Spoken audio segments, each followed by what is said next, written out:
Salut les gens, aujourd'hui règle numéro 34 du parfait cueilleur de champignons. Couper ou ne pas couper le champignon lors de la récolte? Alors ça, c'est une question qui revient très souvent.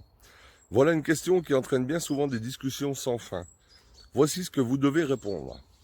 Deux écoles de récolteurs s'affrontent ici. La première cueille le champignon entier. La seconde laisse une partie du pied en terre, coupant le champignon délicatement à sa base.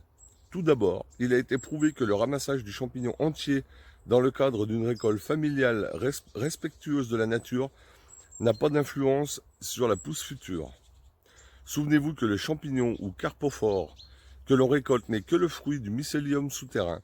En outre, chaque carpophore produit très rapidement des millions de spores, le plus souvent bien avant que vous ne l'ayez repéré. Son ramassage ne réduit donc pas de façon conséquente le stock de spores disponible dans la nature.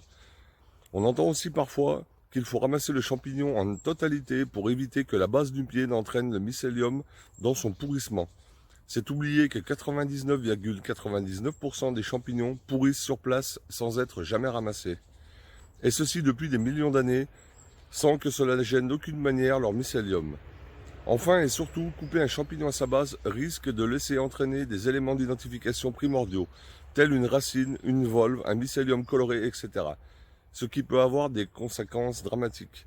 En conclusion, on récolte le champignon toujours en entier, en prenant soin de bien déterrer la base avec un couteau.